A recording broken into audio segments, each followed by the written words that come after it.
বহু আকাঙ্ক্ষিত প্রেস ব্রিফিংয়ে বক্তব্য রাখবেন জামাত ইসলামী বাংলাদেশের সাবেক আমির মরহুম অধ্যাপক গোলাম আজম সাহেবের চতুর্থ পুত্র, বাংলাদেশ সেনাবাহিনীর সাবেক ব্রিগেডিয়ার জেনারেল আবদুল্লাহিল আমান আজমি, এনডিসি, পিএসসি, যিনি দীর্ঘ 8 বছর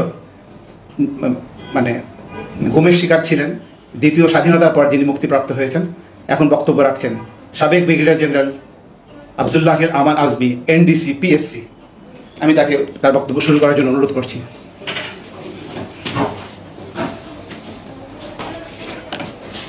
বিসমিল্লাহির রহমানির রহিম। আলহামদুলিল্লাহি রাব্বিল আলামিন, আসসালাতু ওয়াসসালামু আলা রাসূলিহিল কারীম। গণমাধ্যমে সম্মানিত ভাই বোনেরা এবং প্রিয় দেশবাসী, আসসালামু আলাইকুম ওয়া রাহমাতুল্লাহি ওয়া বারাকাতুহু। আমি আপনাদের সকলের কাছে প্রথমে ক্ষমা প্রার্থনা করছি। আমি প্রায় 25 দিন হলো মুক্তি পেয়েছি, কিন্তু আমার শারীরিক এবং মানসিক অবস্থার কারণে আমি এখনও চিকিৎসাধীন আছি। আমি এই বিলম্বের কারণে আপনারা অনেক প্রতীক্ষা করছেন, অনেক দিন থেকে অপেক্ষা করছেন। আমি জানি আমি আপনাদের কাছে আগে আসতে না পারায়, আগে আপনাদের সাথে কথা বলতে না পারায় আমি আমার ক্ষমা প্রার্থনা করতে, আপনারা আমাকে ক্ষমা করবেন। আমার আন্তরিক ইচ্ছা থাকা সত্ত্বেও আমি কথা বলতে পারিনি। এখনও আমার শারীরিকভাবে সম্পূর্ণ সুস্থ নয়, আমি চিকিৎসাধীন রয়েছি। তো আমি আমার সাধ্য চেষ্টা করবো আপনাদের সাথে আমার কথা তুলে ধরার। আমার বক্তব্যের শুরুতেই আমি এই দ্বিতীয় মুক্তিযুদ্ধের বীর শহীদদের প্রতি আমার সশ্রদ্ধ সালাম জানিয়ে আমার বক্তব্য শুরু করছি এবং স্বাধীনতায় শহীদদের আত্মার মাগফিরাত কামনা করছি। শোক সন্তপ্ত পরিবারের সদস্যদের প্রতি গভীর সমবেদনা প্রকাশ করছি এবং সরকারের কাছে আহ্বান জানাচ্ছি পরিবারদের যথাযথ ক্ষতিপূরণ প্রদানের জন্য। সেই সাথে আমি গভীর শ্রদ্ধার সাথে স্মরণ করছি আমাদের প্রথম মুক্তিযুদ্ধের শহীদ এবং বীর মুক্তিযোদ্ধাদের। এরপরে আমি আহত বীর মুক্তিযোদ্ধা যারা দ্বিতীয় মুক্তিযুদ্ধের মাধ্যমে দেশকে বিজয় এনেছেন তাদের প্রতি অভিনন্দন জানাচ্ছি। তাদের সুচিকিৎসার জন্য সরকারের কাছে আমি আহ্বান জানাচ্ছি। তাদের ক্ষতিপূরণের জন্য যা ব্যবস্থা করা দরকার সরকার প্রয়োজনীয় ব্যবস্থা দেবেন বলে আমি আশা করি। বৈষম্য বিরোধী ছাত্র আন্দোলনের বীর শিরোমণি সহ ছাত্র জনতার এই গণবিপ্লবের মাধ্যমে অর্জিত এই দ্বিতীয় স্বাধীনতার স্থপতিদের প্রতি আমার প্রাণ ঢালা অভিনন্দন। আপনাদের প্রতি আমার পরিবারের পক্ষ থেকে কৃতজ্ঞতা। আপনারাই আমাকে এই মৃত্যুকূপ থেকে বের করে নিয়ে এসেছেন, না হলে হয়তো আমাকে কতদিন এই মৃত্যুকূপে থাকতে হতো আল্লাহ জানে। আমার 29,794 ঘন্টার সেই নির্মম জীবন থেকে আপনারা আমাকে মুক্তি দিয়েছেন। এই জন্য আমি আপনাদেরকে আন্তরিক অভিনন্দন জানাই আমার পরিবারের পক্ষ থেকে। আপনাদের ঋণ কোনোদিন শোধ করতে পারবো না। আমাদের দ্বিতীয় মুক্তিযুদ্ধের এই বীর শহীদরা এবং ছাত্র জনতা দেখিয়ে দিয়েছে বাংলাদেশ কি করতে পারে। বাংলাদেশ অপার সম্ভাবনা দেশ। এটা সমস্ত বিশ্বের কাছে, সমস্ত জালিমদের কাছে একটা বার্তা পৌঁছে দিয়েছে যে জালিমরা কোনোদিন স্থায়ী হতে পারে না, জুলুম কোনোদিন স্থায়ী হতে পারে না। সত্যের বিজয় অনিবার্য। আপনাদের মনে রাখতে হবে, বিজয় অর্জন করাই শেষ নয়। বিজয় অর্জন হচ্ছে বিজয় ধরে রাখা আরও কঠিন। আমাদের এই বিজয় আস্বাদ করার জন্য চক্রান্ত এখনও চলছে। আপনারা দেখতে পাচ্ছেন প্রতিদিন কিছু না কিছু গণ্ডগোল করার চেষ্টা করছে। এগুলি সব ষড়যন্ত্রকারীদের পরিকল্পনা। আপনাদের এগুলো শক্ত হাতে দমন করতে হবে। আমাদের সবার এবারে সজাগ থাকা এবং সংঘবদ্ধভাবে ঐক্যবদ্ধভাবে তাদেরকে প্রতিহত করতে হবে।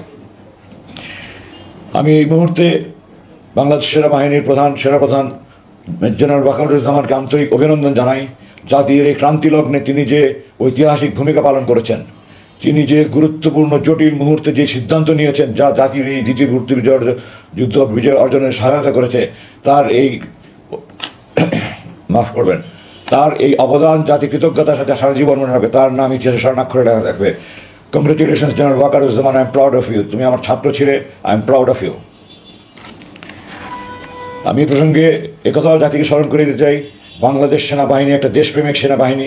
কিছু অসাধু অফিসার হয়তো কোনো অপকর্ম করে থাকতে পারবে, কিন্তু আপনারা মনে রাখবেন এই সেনাবাহিনী এই দেশের স্বাধীনতা অর্জনের গুরুত্বপূর্ণ ভূমিকা রেখেছে। এই দেশের সেনাবাহিনী এই দেশের জনগণের সেনাবাহিনী, এই দেশের ঐক্যের প্রতীক, স্বাধীনতার প্রতীক। এই সেনাবাহিনী এই দেশের জনগণের সেনাবাহিনী। সেনাবাহিনী সবসময় আপনাদের পাশে ছিল, থেকেছে, থাকবে ইনশাআল্লাহ, এবং আপনারা তার প্রমাণ পেয়েছেন।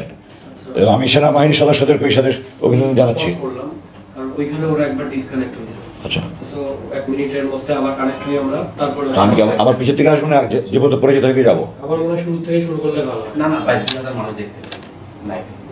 আচ্ছা ওকে, আপনি পজ করে যেখান থেকে বলছেন এর পরে শুরু করেন, আমি জাস্ট ওর সাথে আগে আচ্ছা শিওর হয়ে আচ্ছা শুরু করবো।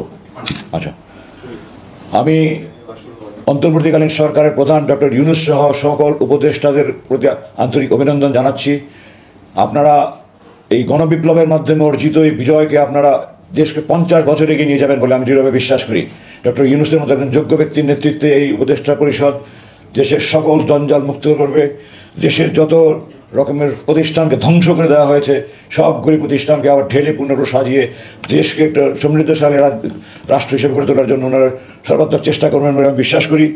আপনার যা তা কিছু অন্যায় অবিচার জুলুম অবিচার হয়েছে, যত গুম খুন অর্থ পাচার যত রকমের যত অবিচার অন্যাচার জুলুম নির্যাতনের সব কিছুর আপনারা তদন্ত করবেন, দোষী ব্যক্তিদেরকে চিহ্নিত করে তাদের দৃষ্টান্তমূলক শাস্তির ব্যবস্থা করবেন এবং দেশকে একটা সুন্দর সঠিক পথ দেখিয়ে আপনারা দেশকে গণতান্ত্রিক সরকারের হাতে হস্তান্তর করে আপনার দায়িত্ব যথাযথ পালন করবেন আমি দৃঢ়ভাবে বিশ্বাস করি, আশা করি এবং দোয়া করি। আমি জনগণের প্রতি সমস্ত রাজনৈতিক দলের প্রতি আহ্বান জানাচ্ছি, আপনারা আপনাদের সর্বাত্মক সহযোগিতা অব্যাহত রাখবেন এই বিপ্লবী সরকারের প্রতি এবং রাজনৈতিক দলের প্রতি আমার বিশেষ অনুরোধ থাকবে আপনারা ওনাদেরকে নির্বাচন নিয়ে কোনো রকমের কোনো চাপ দেবেন না, আপনারা কোনো রকমের সময় বেঁধে দেবেন না। ওনারা আমি দৃঢ়ভাবে বিশ্বাস করি ওনারা যথাযথভাবে কাজ করে যত দ্রুত সম্ভব ওনার গণতান্ত্রিক প্রক্রিয়া চালু করবেন। এই জন্য আপনারা দয়া করে কোনো রকমের কোনো মানসিক চাপ বা কোনো রকমের কোনো বক্তব্য ওনাদেরকে দিয়ে ওনাদেরকে বিব্রত করার চেষ্টা করবেন না। ওনাদেরকে ওনাদের টাইম ফ্রেমে, সেটা কতদিন আমি জানি না, আল্লাহ জানে, ওনারা জানেন, দেশবাসী আপনাদের সহায়তা ওনার কাজ করতে পারবেন আমি দৃঢ় বিশ্বাস করি। এই পর্যায়ে আমি একটা আহ্বান জানাতে চাই এই বিপ্লবী সরকারের প্রতি, যে প্রথম মুক্তিযুদ্ধে যারা যুদ্ধ করেছিলেন তারা প্রথমত ছিলেন বাংলাদেশ সেনাবাহিনী, নৌবাহিনী, সেনা, বিমান বাহিনী, তিন বাহিনীর সেই সশস্ত্র সুপ্রশিক্ষিত সেনাবাহিনী প্রথম শুরু করেছে, তারপরে আপামর জনসাধারণ মুক্তিযুদ্ধে প্রশিক্ষণ নিয়ে অস্ত্র নিয়ে যুদ্ধ করেছে। তাদের অবদান যেমন কোনো দিন অস্বীকার করা যাবে না, সে একই সাথে আজকের তরুণ যুবক ছাত্র জনতা যেভাবে কোনো রকমের সামরিক প্রশিক্ষণ ছাড়া, কোনো রকমের অস্ত্র ছাড়া নিজের বুক ঝাঁপিয়ে পড়ে তারা যুদ্ধ করে দেশ স্বাধীন করেছে, এদের অবদান আরও অনেক বেশি বলে আমি মনে করি। এবং এই জন্য আমি জোর দাবি জানাই যে প্রথম মুক্তিযুদ্ধে যেমন শহীদ এবং বিভিন্ন বীরত্বপূর্ণ দায়িত্ব পালনের জন্য বীরশ্রেষ্ঠ, বীর উত্তম, বীর বিক্রম, বীর প্রতীক খেতাব দেওয়া হয়েছে, এই তৃতীয় মুক্তিযুদ্ধের শহীদদের প্রতি আবু সাহিদ সহ শহীদ এবং অন্যান্য যারা আহত হয়েছে, যার কৃতিত্বপূর্ণ ভূমিকা পালন, তাদেরকেও যথাযথভাবে এই সাহসিকতাপূর্ণ খেতাব, বিশিষ্ট, বীরোত্তম, বীর বিক্রম, বীর প্রতীক যথাযথভাবে সরকার একটা কমিটি করে যাকে যে যেটা প্রাপ্য সেই খেতাব দেওয়ার জন্য আমি দৃঢ়ভাবে আহ্বান জানাচ্ছি। আমি আমার মূল বক্তব্যে যাওয়ার আগে আরও দু একটা বলতে চাই। প্রথম হলো, আমি আমার 57 জন শহীদ বিডিআর নির্মম হত্যাকাণ্ডে 57 জন শহীদ বীর ভাইয়ের রক্তের বদলা চাই। কোরআনে আছে খুনের বদলা খুন।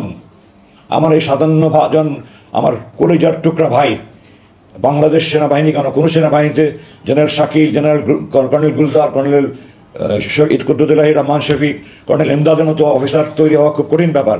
এই সমস্ত অফিসারকে যারা খুন করেছে, যারা খুনের পরিকল্পনা করেছে, যারা উপদেশ দিয়েছে, পরামর্শ দিয়েছে, বাস্তবায়ন করেছে, এদের সবার বিরুদ্ধে দৃষ্টান্তমূলক শাস্তির ব্যবস্থা গ্রহণ করা হোক। যা মৃত্যুদণ্ড হোক, যে দণ্ড হোক, আমি খুনের বদলা খুন চাই। যারা খুনের দোষর সবার প্রকৃত তদন্ত করে আমাদের বের করে বিচার কাজ পূর্ণভাবে সম্পূর্ণ করতে হবে। এটার জন্য আমি সরকারের প্রতি আহ্বান জানাই এবং এর সাথে এও জানাই যে এই যে সেই পূর্ববর্তী সরকারের সময় যেই তদন্ত কমিটি হয়েছে তার পূর্ণাঙ্গ রিপোর্ট প্রকাশ করা হোক এবং যারা তদন্ত করেছেন তারা যদি দায়সারাভাবে এই অপরাধীদেরকে দায়মুক্ত করার জন্য করে থাকে তাহলে তাদেরকেও এই বিচারের আওতাভুক্ত করা হোক। আমি মনে করি যে যারা অপরাধী এবং যারা অপরাধীদের অপরাধ মুক্ত করার, দায়মুক্ত করার জন্য দায়ী, তারাও সমভাবে অপরাধী, সুতরাং সবাইকে আওতাভুক্ত করতে হবে। আমি আমার বক্তব্য যাওয়ার আরেকটা আবেদন রাখতে চাই।